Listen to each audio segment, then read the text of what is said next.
حسب نسب نبوت و بادشاہی حضرت داؤد 965 قبل مسیح فلسطین میں پیدا ہوئے۔ آپ حضرت ابراہیم علیہ السلام کی نسل میں سے تھے۔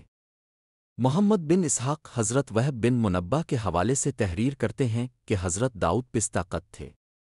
آنکھیں نیلی تھیں، جسم پر بال بہت کم تھے، چہرے سے پاکیزگی جھلکتی تھی، نہایت ہمدرد، قوی، بہادر اور نڈر ہونے کے ساتھ حکمرانی اور فیصلہ کرنے کی قوت تحفہ خداوندی تھی۔ حضرت داؤد سے قبل بنی اسرائیل میں نبوت اللاوی بن یعقوب میں چلی آ رہی تھی، جبکہ بادشاہت دوسرے خاندان یہودا بن یعقوب میں تھی۔ لیکن اللہ رب العزت نے پہلی مرتبہ دونوں اعزازات ایک ہی شخصیت میں جمع فرما دیے۔ حضرت داؤد اللہ کے برگزیدہ نبی اور رسول تھے اور بادشاہ بھی۔ انبیاء کرام میں حضرت آدم علیہ السلام کے بعد حضرت داؤد ہی وہ پیغمبر ہیں جنہیں قرآن کریم نے خلیفہ کے لقب سے نوازا۔ قرآن کریم میں ارشاد ہے، داؤد ہم نے تمہیں زمین پر خلیفہ بنا دیا، تم لوگوں کے درمیان حق کے ساتھ فیصلے کرو۔ زبور عطا فرمائی گئی۔ قرآن کریم کی سورہ بنی اسرائیل میں ارشاد ہے، اور ہم نے بعض پیغمبروں کو بعض پر فضیلت بخشی اور داؤد کو زبور عنایت کی۔ سورۃ النساء میں ارشاد باری ہے، اور ہم نے داؤد کو زبور بھی عنایت کی تھی۔ امام بغوی نے اپنی تفسیر میں لکھا ہے کہ زبور اللہ کی کتاب ہے جو حضرت داؤد علیہ السلام پر نازل ہوئی۔ اس میں 150 سورتیں ہیں جو دعاؤں اور حمد و ثنا پر مشتمل ہیں۔ اہم ان میں حلال و حرام اور فرائض و حدود کا بیان نہیں ہے۔ قرآن پاک میں ذکر قرآن کریم کی 9 سورہ مبارکہ، سورۃ البقرہ، سورۃ النساء، سورہ المائدہ، سورہ الانعام، سورہ الاسراء، سورۃ الانبیاء، سورۃ النمل، سورہ سبا اور سورہ سعاد میں 16 مقامات پر حضرت داؤد کا ذکر ہے، جبکہ ان پر نازل کردہ کتاب زبور کا 3 سورتوں میں ذکر ہے۔ پہاڑوں جانوروں کی تسبیح اللہ تعالیٰ سورۃ الانبیاء میں فرماتے ہیں کہ ہم نے پہاڑوں کو داؤد کے لیے مسخور کر دیا کہ ان کے ساتھ تسبیح کرتے تھے، اور جانوروں کو بھی مسخور کر دیا تھا۔ نیز سورہ سعاد میں ارشاد ہے، ہم نے پہاڑوں کو ان کے زیر فرمان کر دیا تھا کہ صبح و شام ان کے ساتھ اللہ کی تسبیح کیا کرتے تھے، اور پرندوں کو بھی کہ جمع رہتے تھے، اور سب ان کے فرما بردار تھے۔ مفسرین کے مطابق اللہ تبارک تعالیٰ نے پہاڑوں، پرندوں اور جانوروں کو حکم دیا تھا کہ جب حضرت داؤد اللہ تعالیٰ کا ذکر کرے تو وہ سب بھی ان کلمات کو دہرائیں۔ جب وہ زبور کی تلاوت کرتے تو پرندے بھی ہوا میں ٹھہر کر ان کے ساتھ ذکر الہی میں شامل ہو جاتے۔ اسی طرح پہاڑ، شجر اور دیگر جانور بھی ان کے ساتھ اللہ تعالیٰ کی تسبیح کرتے۔ لوہا موم بن جاتا۔ اللہ تبارک تعالیٰ نے حضرت داؤد کو دوسرا معجزہ یہ عطا فرمایا کہ لوہے کو ان کے لیے موم کی طرح نرم فرما دیا۔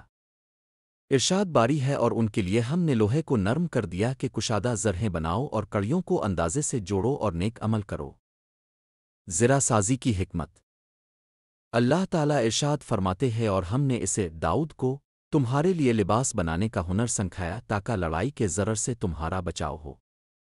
اللہ تعالیٰ نے اب کی تعلیم کے لیے ایک فرشتے کو انسانی شکل میں بھیجا تو اپنے حسب عادت اس سے بھی وہی سوال کیا۔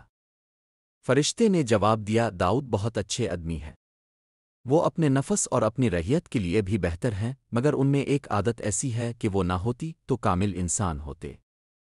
داؤد علیہ السلام نے پوچھا، وہ کیا عادت ہے؟ فرشتے نے کہا، اب وہ اپنے اور اہل و عیال کے خرچ کے لیے بیت المال میں سے لیتے ہیں۔ یہ بات سن کر حضرت داؤد علیہ السلام نے دعا فرمائی، اے اللہ، مجھے کوئی ایسا کام سکھا دے جو میں اپنے ہاتھ سے کروں اور اس کی اجرت سے اہل و عیال کے اخراجات پورے کر سکوں، عوام کی خدمت اور سلطنت کے تمام کام بلا معاوضہ کروں۔ ان کی دعا قبول ہوئی اور انہیں زرہ بنانے کا ہنر سکھا دیا گیا۔ عبادت و اطاعت قرآن کریم میں ارشاد ہے، ہمارے بندے داؤد کو یاد کرو جو صاحب قوت تھے اور بے شک وہ رجوع کرنے والے تھے۔ مفسرین فرماتے ہیں کہ اس آیت مبارکہ میں اللہ تعالیٰ نے حضرت داؤد کے بہت زیادہ عبادت میں مصروف رہنے کی جانب اشارہ فرمایا ہے۔ حدیث مبارکہ میں آتا ہے، کہا اللہ تعالیٰ کو سب سے زیادہ محبوب نماز داؤد علیہ السلام کی نماز اور سب سے زیادہ محبوب روزے داؤد علیہ السلام کے روزے ہیں۔